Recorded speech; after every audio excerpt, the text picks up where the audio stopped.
Here is the Little Tikes Story Dream Machine projector, and in this video I'm going to show you exactly how to use it and how to get the most out of it. Now the first thing I want to touch upon is its power. Now it is battery operated, so to add batteries for the first time, or if you need to replace them, then turn it onto its side. You do need a mini screwdriver. Now unscrew this and then add the 4 batteries that are required.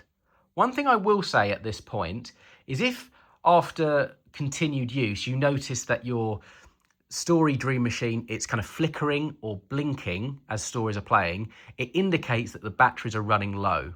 So at that point you will need to go in here and change the batteries. Now for us, we used it every night for about a month until we needed to change the batteries. And we probably played about 3 to 4 stories a night. So you get quite a lot of use before you need to change the batteries, but I thought I would just mention that. Now in terms of operating the projector, it's very, very simple. I'm going to walk you through all of the different elements of it, and then I'll put a story in and we'll kind of go through it when we've got a story on as well, just so you kind of understand how it really works. Now, this is the handle, so you can use that, so you can flip that down or put that up. You can use that to point the projector at the wall or the ceiling, wherever you want it to go, or you can just kind of carry it as well. That's all that does there. This is where the character goes. So I've left one of the characters out. Now you can get different characters and they just sit in like this. Chances are if you've bought a set, you'll get a character included as part of that. Now what these do is they just change basically the lights on some of the stories.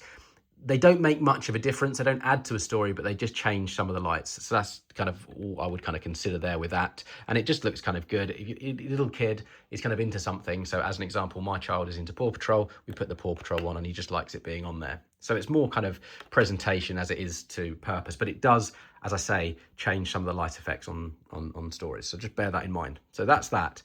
Now onto the actual projector itself. Here you'll see this is where you add the story. So you'll see it's like a little slot, and I'll show you how to put those in a second. Just that's all we need to consider at this point.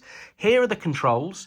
So, and again, I'll show you these with the story shortly, but at any point, if you want to turn the volume up, you press this button. At any point, if you want to put the turn the volume down, you press this button. You're going to keep tapping it. So if you tap it once, it will go up once. If you tap it multiple times, it will continue to go up. That's how it kind of works. It's on like that kind of system. This is, you press this button the first time you want to play a story. Again, I'll show you that in a second. If you wanted to pause a story at any point, you can press this button again. So you can basically pause, play as you see fit.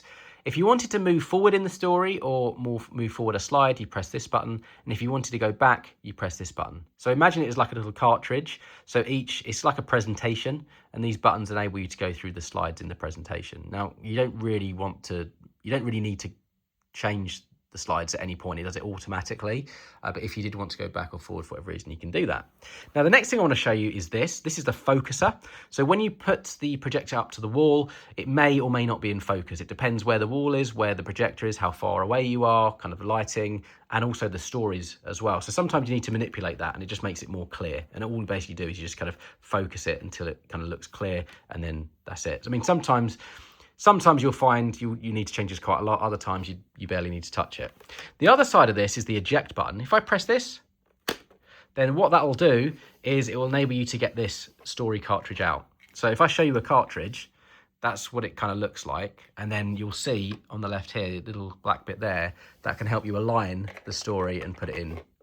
You ready? Ready for the click? Then now that's in. The other side of the projector, you have, this is basically just your library slot. So you've got 3 little cartridge slots, so you can put any stories in that you want to kind of keep with the projector. All that's doing is just giving you a place to store them, and there's only 3. So basically just swap out the stories that you like.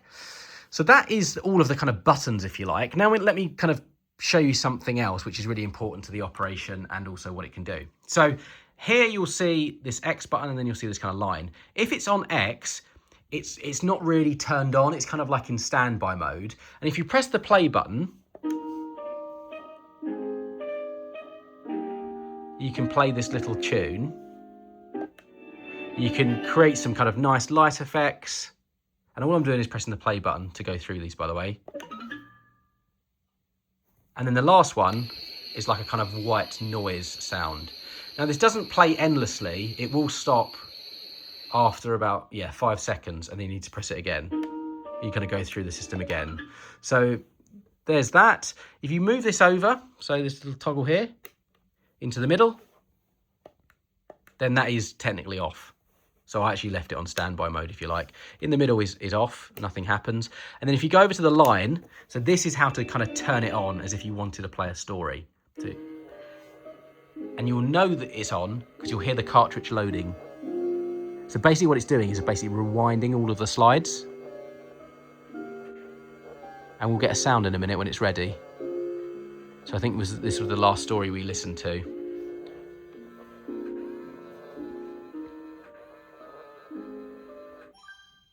Hear that sound? That indicates that we're ready to play. So all we do at this point is we press the play button and point it towards the wall.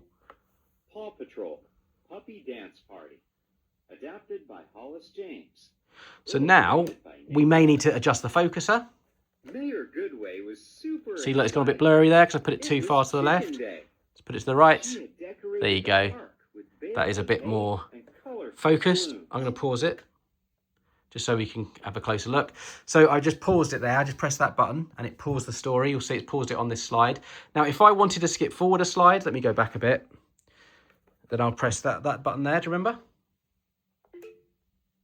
And it's put the story forward. Farmer Al arrived. Let's turn it up. Truck full of chicken feet. Mayor Goodway smiled. Max volume. What a Pause. wonderfully Let's turn it down. appropriate way to celebrate Chicken Day. So it's quieter. If I wanted to go back a slide, we'd press this button. There you go. Truck full of chicken feet. And then you just listen to the stories. And then when you're finished, there'll be another kind of noise that indicates it's finished. Let me pause it. And then, yeah, that's pretty much it. If you want to listen to another story, you would kind of eject. And then you'd put a new cartridge in. So let's do that again. So eject. Turn it around. Take this one out. Let's put this one in. So it's as simple as that. Line it up. Push it in. It will rewind. It will start get the presentation back to the start. And then we hit the play button. So that is how to use the little Tikes Story Dream Projector. I hope this video is useful. If it was, please do hit the like button. Do consider subscribing to the channel for more videos like this. And with that said, over to you. I hope you enjoy your projector and I hope you have an excellent day.